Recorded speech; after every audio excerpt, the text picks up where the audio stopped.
राधे राधे प्रिय दोस्तों, जय श्री कृष्णा। आपका हमारे चैनल सनातन दर्शन में बहुत बहुत स्वागत है। तो आज की रोचक कथा का वर्णन करने वाले हैं जब भगवान श्री राम ने अपने भक्त के लिए बनाई रसोई। तो आखिर क्यों भगवान श्री राम ने अपने भक्त के लिए रसोई बनवाई, तो आज हम इस कथा में उसका वर्णन करने वाले हैं। तो अगर आप हमारे चैनल में नए आए हैं तो हमारे चैनल को लाइक करें, सब्सक्राइब करें और ज़्यादा से ज़्यादा लोगों को शेयर करें, ताकि ऐसी ही रोचक कथाएं मैं और लोगों तक पहुंचा सकूं। तो चलिए शुरू करते हैं आज की कथा। बहुत साल पहले की बात है। एक आलसी लेकिन भोला भाला युवक था। आनंद उसका नाम था। आनंद दिन भर कोई काम नहीं करता, बस खाता ही रहता और सोए रहता। घर वालों ने कहा, चलो जाओ निकलो घर से, कोई काम करते नहीं हो, बस पड़े पड़े खाते हो। वह घर से निकलकर यूं ही भटकते हुए एक आश्रम पहुंचा। वहां उसने देखा कि एक गुरुजी हैं। उनके शिष्य कोई काम नहीं करते, बस मंदिर की पूजा करते हैं। उसने मन में सोचा, यह बढ़िया है, कोई काम धाम नहीं, बस पूजा ही तो करना है। गुरुजी के पास जाकर पूछा, क्या मैं यहाँ रह सकता हूँ? गुरुजी बोले, हाँ क्यों नहीं, लेकिन मैं कोई काम नहीं कर सकता हूँ। गुरुजी बोले, कोई काम नहीं करना है, बस पूजा करना होगा। आनंद, ठीक है, वहाँ तो मैं कर लूँगा। अब आनंद महाराज आश्रम में रहने लगे। ना कोई काम ना कोई धाम, बस सारा दिन खाते रहो और प्रभु भक्ति में भजन गाते रहो। महीना भर हो गया। फिर एक दिन आई एकादशी। उसने रसोई में जाकर देखा कि कोई तैयारी नहीं। उसने गुरुजी से पूछा, आज खाना नहीं बनेगा क्या? गुरुजी ने कहा, नहीं, आज तो एकादशी है, तुम्हारा भी उपवास है। उसने कहा, नहीं, अगर हमने उपवास कर लिया तो कल का दिन ही नहीं देख पाएंगे।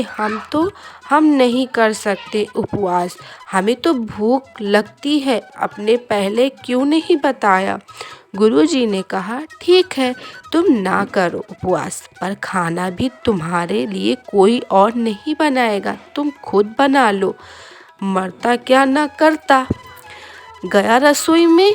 गुरुजी फिर आए। देखो, अगर तुम खाना बना लो तो राम जी को भोग जरूर लगा देना और नदी के उस पार जाकर बना लो। ठीक है। लकड़ी, आटा, तेल, घी, सब्जी लेकर आनंद महाराज चले गए।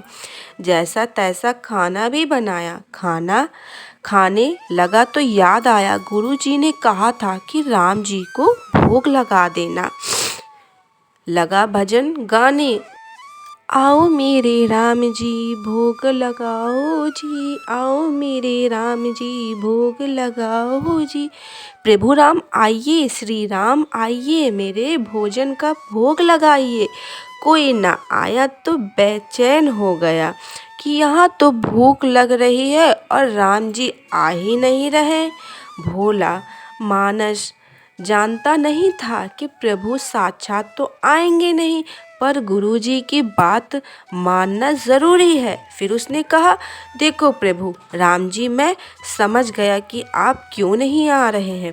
मैंने रूखा सूखा बनाया है और आपको तरमाल खाने की आदत है, इसीलिए नहीं आ रहे हैं। तो सुनो प्रभु, आज वहाँ भी कुछ नहीं बना है, सबको एकादशी है, खाना हो तो यह भोग ही खा लो। श्री राम अपने भक्त की सरलता पर बड़े मुस्कुराए और माता सीता के साथ प्रकट हो गए। भक्त असमंजस में, गुरुजी ने तो कहा था कि राम जी आएंगे, पर यहाँ तो माता सीता भी आई हैं और मैंने तो भोजन बस 2 लोगों का बनाया है। चलो कोई बात नहीं, आज इन्हें ही खिला देते हैं। भोला बोला, प्रभु मैं भूखा रह गया, लेकिन मुझे आप दोनों को देखकर बड़ा अच्छा लग रहा है। लेकिन अगली एकादशी पर ऐसा ना करना, पहले बता देना कि कितने जन आ रहे हो, और हाँ, थोड़ा जल्दी आ जाना। राम जी उसकी बात पर बड़े मुदित हुए, प्रसाद ग्रहण करके चले गए। अगली एकादशी तक यह भोला मानस सब भूल गया।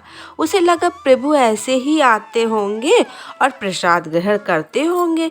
फिर एकादशी आई। गुरुजी से कहा, मैं चला अपना खाना बनाने, पर गुरुजी थोड़ा ज़्यादा अनाज लगेगा, वह 2 लोग आते हैं। गुरुजी मुस्कुराए, भूख के मारे बावला है, ठीक है ले जा और अनाज ले जा। अब की बार उसने 3 लोगों को खाना बनाया, फिर गुहार लगाई, प्रभु राम आइए, सीता राम आइए, मेरे भोजन का भोग लगाइए। प्रभु की महिमा भी निराली है। भक्त के साथ कौतुक करने में उन्हें भी बड़ा मजा आता है। इस बार वे अपने भाई लक्ष्मण, भरत, शत्रुघ्न और हनुमान जी को लेकर आ गए। भक्त को चक्कर आ गया, यह क्या हुआ? एक का भोजन बनाया तो 2 आए, आज तो 2 का भोजन ज़्यादा बनाया तो पूरा खानदान आ गया। लगता है आज भी भूखा ही रहना पड़ेगा। सबको भोजन लगाया और बैठे बैठे देखता रहा। अनजाने ही उसकी भी एकादशी हो गई। फिर अगली एकादशी आने से पहले गुरुजी से कहा, गुरुजी ये आपके प्रभु राम जी अकेले क्यों नहीं आते? हर बार कितने सारे लोग लाते हैं। इस बार अनाज ज़्यादा देना। गुरुजी को लगा कहीं यह अनाज बेचता तो नहीं, देखना पड़ेगा जाकर। भंडार में कहा, इसे जितना अनाज चाहिए दे दो और छुप कर उसे देखने चल पड़ना। इस बार आनंद ने सोचा, खाना पहले नहीं बनाऊंगा, पता नहीं कितने लोग आ जाएं, पहले बुला लेता हूँ फिर बनाता हूँ। फिर टेर लगाई, प्रभु राम आइए, श्री राम आइए, मेरे भोजन का भोग लगाइए। सारा राम दरबार मौजूद। इस बार तो हनुमान जी भी साथ आए, लेकिन यह क्या प्रसाद तो तैयार नहीं है। भक्त ठहरा भाला बोला, प्रभु इस बार मैंने खाना नहीं बनाया। प्रभु ने पूछा, क्यों? बोला, मुझे मिलेगा तो है नहीं, फिर क्या फायदा बनाने का, आप ही बना लो और खुद ही खा लो। राम जी मुस्कुराए, सीता माता भी गदगदा हो गईं। उसके मासूम जवाब से लक्ष्मण जी बोले, क्या करे प्रभु? प्रभु बोले, भक्त इस इच्छा है पूरी तो करनी पड़ेगी, चलो लग जाओ काम से। लक्ष्मण जी ने लकड़ी उठाई, माता सीता आटा सानने लगी। भक्त एक तरफ बैठकर देखता रहा। माता सीता रसोई बना रही थी तो कई ऋषि मुनि, यक्ष, गंधर्व गंधर्व प्रसाद लेने आने लगे। इधर गुरु जी ने देखा खाना तो बना नहीं, भक्त एक कोने में बैठा है। पूछा, बेटा क्या बात है, खाना क्यों नहीं बनाया? बोला, अच्छा किया गुरुजी आप भी आ गए, देखिए कितने लोग आते हैं प्रभु के साथ। गुरुजी बोले, मुझे तो कोई नहीं दिख रहा तुम्हारे और अनाज के सिवा। भक्त ने माथा पकड़ लिया, तो एक तो इतनी मेहनत करवाते हैं प्रभु, भूखा भी रखते और ऊपर से गुरुजी को दिख भी नहीं रहे, यह और बड़ी मुसीबत है। प्रभु से कहा, आप गुरुजी को क्यों नहीं दिख रहे हैं? प्रभु बोले, मैं उन्हें नहीं दिख सकता। बोला, क्यों? वे तो बड़े पंडित हैं, ज्ञानी हैं, विद्वान हैं, उन्हें तो बहुत कुछ आता है, उनको क्यों नहीं दिखते हैं आप? प्रभु बोले, माना कि उनको सब आता है, पर वे सरल नहीं है तुम्हारी तरह, इसीलिए उनको नहीं दिख सकता। आनंद ने गुरुजी से कहा, गुरुजी प्रभु कह रहे हैं आप सरल नहीं है, इसीलिए आपको नहीं दिखेंगे। गुरुजी रोने लगे, वाकई मैंने सब कुछ पाया पर सरलता नहीं पा सका तुम्हारी तरह, और प्रभु तो मन की सरलता से ही मिलते हैं। प्रभु प्रकट हो गए और गुरुजी को भी दर्शन दिए। इस तरह एक भक्त के कहने पर प्रभु ने रसोई भी बनाई। यह भक्ति कथा लोक स्तुति पर आधारित है।